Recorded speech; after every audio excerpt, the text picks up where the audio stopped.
ба номи парвардигори бахшанда ва меҳрубон. дуруд бар шумо тамошобинони барномаи хабарии Паём Ньюз. имрӯз 10 август дар студия бо шумо Ҳишоми Абдуманон ҳастам. барномаро аз номгӯи хабарҳои имрӯза ҳусни оғоз мебахшем. иллати пеш аз муҳлати маъмулӣ баргузор шудани интихоботи президентӣ дар Тоҷикистонро парлумон эълон кард. Тоҷикистон боз байни 20 кишвари таъқибгари матбуот. коҳиши шадиди интиқоли пул аз муҳоҷирони кории тоҷик ва иҷро нашудани бахши даромадии буҷети ҳукумати Тоҷикистон. иддаe аз расонаҳо хабар доданд, ки ҳавопаймои Лукашенко Беларусро тарк кард. ҳоло мепардозем ба шарҳи хабарҳо. маҷлиси намояндагони Тоҷикистон иллати баргузории интихоботи президентӣ пеш аз муҳлати маъмулиро эълон кард. дар давоми солҳои соҳиби истиқлоли кишвар, интихоботи президентӣ ҳамеша дар ҳафтаи аввали моҳи ноябр баргузор мешуд, аммо ин дафъа эълон шуд, ки 11 октябр баргузор мешавад. биёед ҳамроҳ сабаби омилҳои як моҳ пеш аз вақти маъмулӣ эълон шудани интихоботи раисатҷумҳуриро дар гузориши ҳамкорам Сафия мешунавем. маҷлиси намояндагон бо ду ҳавои мусоид дар моҳи октябр ва пешгирии мавҷи дуюми коронавирусро омили асосӣ ба рӯзи 11 октябр эълон кардани рӯзи баргузории интихоботи раисатҷумҳурӣ унвон кард. тибқи иттилои сомонаи топтиҷӣ, Маҳмадалӣ Ватанзода, муовини аввали раиси парлумони Тоҷикистон гуфтааст: аз он ҷо ки дар моҳи октябр дар Тоҷикистон ҳаво чандон сард нест ва пас аз ин моҳ эҳтимоли шӯъёи мавҷи дуюми корона вуҷуд дорад, Маҷлиси миллӣ ва Маҷлиси намояндагони Тоҷикистон рӯзи 11 октябрро ба унвони таърихи баргузории интихоботи раисатҷумҳурии кишвар таъин карданд. ин дар ҳоле аст, ки тамомии давраҳои интихоботи раисатҷумҳурии Тоҷикистон аз замони истиқлоли кишвар дар соли 1991 рӯзи якшанбе аввали моҳи ноябр баргузор шудааст. аз сӯи дигар эълон шуд, ки ҳизби ҳокими Халқи Демократии Тоҷикистон дар анҷумани ҳизбии худ, ки 3 сентябр баргузор мешавад, номзади ин ҳизбро барои интихоботи раисатҷумҳурии ин кишвар расман пешниҳод хоҳад кард. дар ҳамин ҳол Абдуқаюми Қаюмзод, рӯзноманигори номии тоҷик, зимни як номааш ба президенти оянда навиштааст, ки Маҷлиси олӣ рӯзи интихоботро 11 октябр неву 11 сентябр ва ё баръакс 11 декабр таъин мекард ҳам чизе иваз намешуд. сабабро обу ҳавову коронавирус ва ё фалону беҳмадони дигар ҳам бигӯянд ва ё 100 далел биёранд, ки дар таъйини замони интихобот қонун поймол шуд ва Раҳматилло Зоиров пай дар пай изҳороту баёния содир кунад ҳам асаре намегузорад. зеро номзадҳои ин интихобот ё Раҳмон аст ва ё Рустам. аз ин ду ки ба ҳайси номзад муаррифӣ хоҳад шуд, ҳизби Халқи Демократии Тоҷикистон муайян ва муаррифӣ мекунад. иттифоқи ҷавонон ва ё иттифоқи касаба ҳам ҳастанд, вале бидуни тардид ҳизби Халқи Демократии Тоҷикистон ин имтиёз ва ин пайти тиллоиро ба онҳо намедиҳад.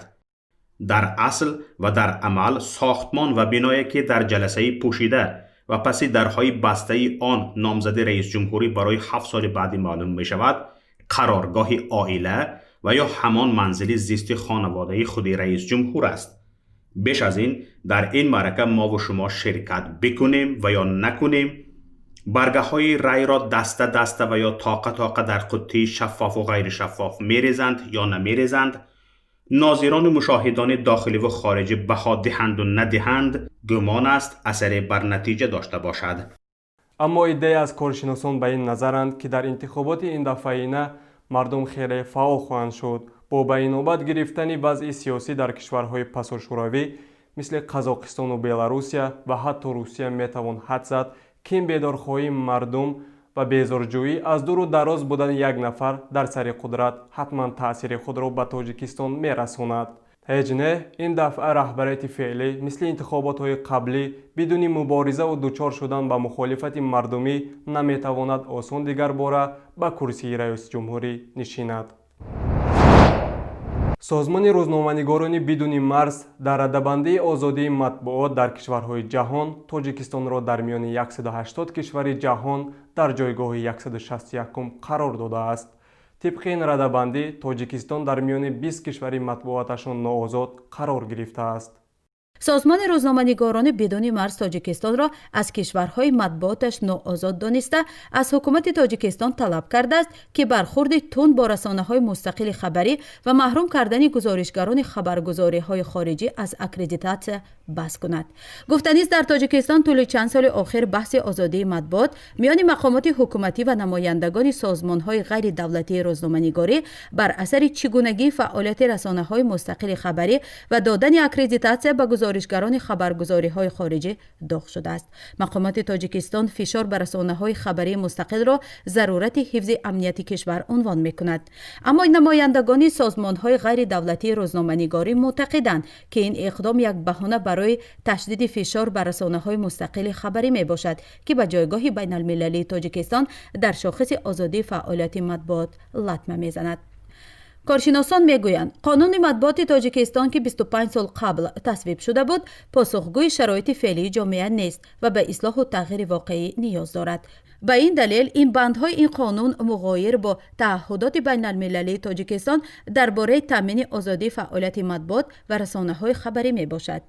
در افتادن دولت با خبرنگاران و یک ندادن اکریدیتاسیون به خاطر تنقید، نشانگر تحمل ناپذیری و نداشتن جهانبینی موافق الیت حکمران به حیات امروزه می باشد. دولت باید در سطح بلند و بالا قرار داشته باشد. حکومت را تنقید می کنند، تعریف می کنند، اما دولت و رئیس دولت و مامورین دولت و نهاد دولتی کار خودشان را ادامه می دهند. با یک رسانه و با خبرنگار دعوا راه انداختن استفاده اقتدار دولت عمل و اقدام زمانی موثر نیست. کاهش شدید انتقال پول از مهاجران کره تاجیک و اجرا نشدن بخش درآمد بودجه حکومت تاجیکستان به دلیل گسترش کرونا ویروس تأثیر قابل ملاحظه به اقتصاد کشور رسانیده است. بنا به اطلاع بانک جهانی در 6 ماه نخست امسال میزان انتقال پول مهاجران تاجیک از روسیه به دلیل گسترش کرونا ویروس در مقایسه با همین دوره سال قبل 80% یعنی بیش از 1 میلیارد و 250 میلیون دلار کم شده است. همچنین به گفته مقامات خدمات دولتی انداز تاجیکستان در 6 ماه نخست امسال اجرای بخش درآمدی بودجه حکومت تنها نزدیک به 93% تامین شده است. این به معنای پرداخت نشدن 372 میلیون سومانی انداز است. تعطیل کارخانه‌های استحصالی، صنعتی و خدماتی به دلیل گسترش کرونا ویروس در 6 ماه نخست امسال موجب کاهش درآمدهای اندازه شده، پرداخت معاش، دستمزد کارمندان و بازنشستگان را با مشکل روبرو کرده است. از سوی دیگر بیش از 12,000 نفر صاحبکاران در 6 ماه نخست امسال پتنت و شهادتنامه‌های خود را به دلایل مختلف بیکار کردند که این مسئله نیز موجب کاهش پرداخت انداز و تامین نشدن بخش درآمدی بودجه حکومت تاجیکستان شده است.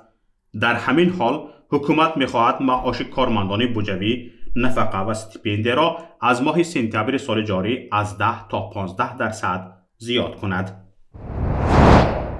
در شهر کولاب محبوسانی که طبق قانون جمهوری تاجیکستان درباره عفو به آزادی برآمده بودند 9 ماه باز در انتظارند تا کمک پولی‌های خویش را از شعبه اگنتی مهنت و شغل اهالی در شهر کولاب گیرند.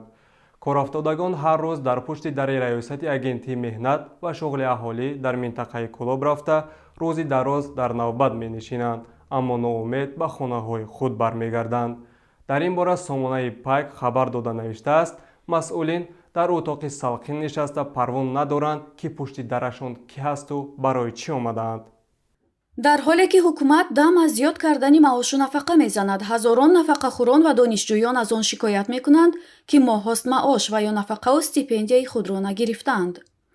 از جمله محبوسانی که طبق قانون جمهوری تاجیکستان درباره عفو به آزادی برآمده بودند 9 ماه باز در انتظارند تا کمک پولی‌های خویش را از شعبه اگنتی مهنت و شغل اهالی در شهر کولاب گیرند.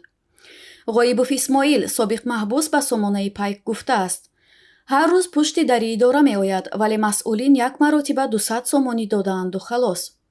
مسئولین گفتند که 10,000 سومانی جدا شده است اما به چند نفر مبلغ دادند و به همین تمام. سردار اداره مغفرت کریم و از داخل درش را قفل کرده با کارافتادگان صحبت کردن نمی خواهد. 30-40 نفر انتظار پشت دری رئیس نشستند. баъди чанд соати интизорӣ як нафар аз кормандонаш баромада гуфта, ки маблағ тамом шудааст. сомона менависад, баъди шунидани шикояти ин нафарон бо мақсади мусоҳиб шудан ба раёсати агентии меҳнат ва шуғли аҳолӣ дар минтақаи Кӯлоб хостааст дари утоқи масъулинро бикӯбад. вале сардори идора Саидаҳмад Пириев дар вақти корӣ дар утоқаш набудааст. аз суҳбат бо корафтодагон маълум шуда, ки аксарияти онҳо назди Каримова Мағфират, сардори шуъбаи агентии меҳнат ва шуғли аҳолӣ дар шаҳри Кӯлоб омадаанд. мутаассифона Мавсуф ҳам дар утоқи кориаш набудааст. чунин саҳлангорию хунукназарӣ аз ҷониби ин ду мансабдор то ба кай идома меёфта бошад? бино ба навиштаи Пайк, зиёда аз 10 сол мешавад, ки ин ду нафар бо чунин шева ифои вазифа доранд. кӣ бояд ба доди мардум бирасад? гуфтанист, аз ин пеш донишҷӯёни коллеҷи тиббӣ ва коллеҷи омӯзгории Кӯлоб шикоят карда буданд, ки моҳҳост стипендияи худро нагирифтаанд. шикояти даҳҳо омӯзгорон низ расонаӣ шуда буд, ки гуфта буданд музди меҳнатро тӯли чанд моҳи охир нагирифтаанд. тибқи иттилои раиси комиссиони марказии интихоботи Беларус Александр Лукашенко, раисҷумҳури ҳамешагии ин кишвар бо гирифтани 82% овози интихобкунандагон пирӯзӣ сабқат хонда шуд. Тихановская Светлана, рақиби асосии Лукашенко, тибқи иттилои Ермошина, ҳамагӣ 9.9% овози интихобкунандагонро соҳиб шудааст. номзадҳои дигар аз 1 то 3% овоз гирифтанд. алайҳи ҳамаи номзадҳо 6.2% рай доданд. комиссиони марказии интихоботи Беларус гуфт, беш аз 73% афроди қобили рой ба пои сандуқҳои овоздиҳӣ рафтанд ва интихоботи президентии рӯзи 9 август баргузор шудааст. дар Беларус тақрибан 7 миллион кас ҳаққи овоздиҳӣ доранд. комиссиони интихобот мегӯяд, дар овоздиҳии пеш аз вақт, ки рӯзи 4 август оғоз шуд, 40% иштирок карданд, вале нозирони мустақил ба дурустии ин рақам шак доранд. бархе расонаҳо бо истинод ба сойти Планфендер хабар доданд, ки шаби гузашта ҳавопаймои раисҷумҳури Беларус Минскро тарк карда дар яке аз фурудгоҳҳои Туркия фуруд омадааст. дар куҷо қарор доштани худи раисҷумҳур Александр Лукашенко маълум нест. ҳамчунин расонаҳо аз боздошт шудани беш аз 120 нафар ва кушта шудани 2 нафар дар задухӯрд бо полис хабар медиҳанд. шоми гузашта тибқи иттилооти гуногун аз 100 то 150 ҳазор нафар муътаризон ба маркази Минск, пойтахти Беларус, рехта то субҳ онҷо боқӣ монданд, то эътирозашон бо тақаллубро ба намоиш гузоранд. полис алайҳи мардум обпошак, газҳои ашковар ва норинҷакҳои садоӣ истифода кард. дар бархи маҳалҳо муътаризон вориди занозанӣ бо полис шуданд. дар ҳамин ҳол вакили парлумони Русия, раиси ҳизби либерал-демократии ин кишвар Владимир Жириновский бо эътирозгарон дар Беларус ҳамраҳии худро эълон намуд ва озодии рӯзноманигорони дар ин ҷо боздоштшударо талаб кард. роҳбари демократҳои либералӣ таъкид кард, ки президенти кунунии Беларус Александр Лукашенко эътимоди мардуми худро аз даст додааст ва сарнавишти собиқ президенти Украина Виктор Янукович ӯро интизор аст. ин буд шарҳи хабарҳо то ин дам. барномаҳои дигари моро дар шабакаҳои иҷтимоӣ ва пойгоҳи payom.net лутфан пайгирӣ кунед. ҳар хабарои рӯйдодеро шоҳид шудед, лутфан ба рақами 49 15 16 46 15 947 тавассути паёмрасонҳои WhatsApp, Viber, Imo ё Telegram фиристед. дар паноҳи Аллоҳ бимонед. хайр, бо умеди дидор то рӯзи дигар.